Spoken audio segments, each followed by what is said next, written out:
Whey protein powder చాలా మందికి చాలా డౌట్స్ ఉంటాయి. అసలు ఈ వే ప్రోటీన్ పౌడర్స్ వాడడం సేఫా కాదా, ఎవరు వాడాలి, దేనికి వాడాలి, చాలా మంది డౌట్స్ ఉంటాయి. క్లియర్ కట్ ఎక్స్ప్లెయిన్ చేస్తాను, వీడియో ఎండ్ వరకు అయితే చూడండి. ఫస్ట్ ప్రోటీన్ దేనికి అంటే మీకు సింపుల్ చెప్తాను, మీ మజిల్స్ ని రిపేర్ చేయడానికి. ఇంకొంచెం డెప్త్ చెప్పాలంటే మీరు ఎప్పుడైతే రెసిస్టెన్స్ ట్రైనింగ్ చేస్తారు కదా, సో మీ జిమ్ లో మజిల్ ఫైబర్స్ అయితే సో బ్రేక్ డౌన్ అయిన మజిల్స్ ని రిపేర్ చేయడానికి ప్రోటీన్ అనేది కావాలి.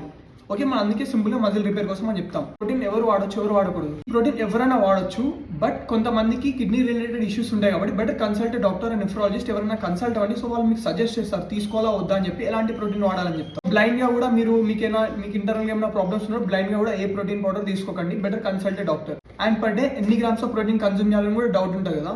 సో ఎవరైతే ఒక సెడెంటరీ పర్సన్ ఉంటారు కదా, వాళ్ళు బాడీ వెయిట్ ఇంటూ 1 గ్రామ్ తీసుకోవచ్చు. అండ్ ఎవరైతే జిమ్ చేస్తున్నారు కదా, మీ యాక్టివిటీ లెవెల్స్ ని బట్టి, మీ గోల్స్ ని బట్టి మీరు 1 గ్రామ్ నుంచి 2 గ్రామ్స్ ఆఫ్ ప్రోటీన్ తీసుకోవచ్చు. Depends upon your goals. చాలా మంది ఏం చెప్తారంటే వే ప్రోటీన్ వాడొద్దు, ఇది ఒక స్టెరాయిడ్ లాగా చెప్పేస్తారు. ఇది ఎలాంటి స్టెరాయిడ్ కాదు, ఇది ఒక కంప్లీట్ న్యాచురల్ సోర్స్. ఎలా తయారవుతుందంటే, మనం పాలు ఇరిగిపోయినాక మనకి అయితే వాటర్ వస్తుంది కదా, ఆ వాటర్ లో నుంచి మనకి దీన్ని తయారు చేస్తారనమాట. సో ఇది కంప్లీట్ న్యాచురల్. బట్ మీరు కొనే ముందు ఏం చేయాలంటే, మీరు ఒక మంచి ట్రస్టెడ్ కంపెనీని చూస్ చేసుకొని తీసుకోండి. మీకు ఫుడ్ లో ఏమైనా డెఫిషియన్సీస్ ఉన్నాయనుకోండి, ఇంతకుముందు ఫుడ్ నుంచి తీసుకునే వాళ్ళం, బట్ ఇప్పుడు ఏం చేస్తున్నారు, సప్లిమెంట్ తీసుకుంటున్నారు.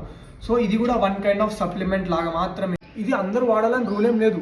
ఎవరైతే కుక్ చేసుకునే టైం లేదు, ఎవరైతే తినలేకపోతున్నారు, వాళ్ళు ఫుడ్ నుంచి ప్రోటీన్ ఇంటేక్ ని కంప్లీట్ చేయలేకపోతున్నారు అనుకునే వాళ్ళకి ఇది ఒక అడిషనల్ సోర్స్ మాత్రమే.